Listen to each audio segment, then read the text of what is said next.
एक दिन गौतम बुद्ध ने एक दुखी व्यक्ति को देखा। वह व्यक्ति बुद्ध के चरणों पर गिरकर अपने दुख दूर करने का उपाय जानना चाहता था।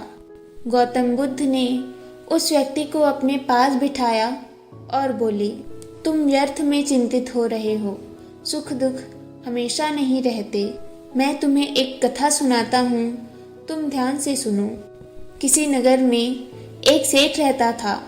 वह बड़ा ही उदार और दयालु था। उसके दरवाजे पर कोई भी आता वह उसे खाली हाथ नहीं जाने देता था और दिल खोलकर उसकी मदद करता था। एक दिन उसके यहाँ एक आदमी आया। उसके हाथ में एक पर्चा था जिसे वह बेचना चाहता था। उस पर्चे पर लिखा था, सदा ना रहे।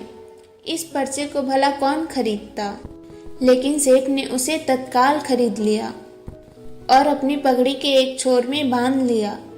नगर के कुछ लोग सेठ से ईर्ष्या करते थे। उन्होंने राजा के पास जाकर उस सेठ की शिकायत की, जिससे राजा ने उस सेठ को पकड़वाकर जेल में डलवा दिया। जेल में बहुत दिन बीत गए। वह सेठ दुखी हो गया। वह सोचने लगा कि क्या करे। उसे कुछ समझ में नहीं आ रहा था। एक दिन अकस्मात सेठ का हाथ पगड़ी की गांठ पर पड़ गया। उसने गांठ को खोलकर पर्चा निकाला और उसे पढ़ा। पढ़ते ही उसकी आंखें खुल गई। उसने मन ही मन कहा, अरे दुख की बात क्या है। जब सुख के दिन सदा न रहे तो दुख के दिन भी सदा न रहेंगे। इस विचार के आते ही वह जोर से हंस पड़ा और बहुत देर तक हंसता रहा। जब चौकीदार ने उसकी हंसी सुनी तो उसको लगा कि सेठ दुख के मारे पागल हो गया है। उसने राजा को खबर दी। राजा आया और उस सेठ से पूछा, क्या बात है। सेठ ने राजा को सारी बात बता दी। उसने कहा, राजन, आदमी दुखी क्यों होता है।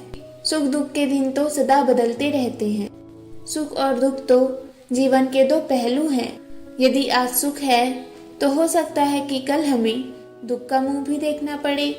यह सुनकर राजा को बोध हो गया। उसने सेठ को जेल से निकलवा कर उसके घर पहुंचा दिया।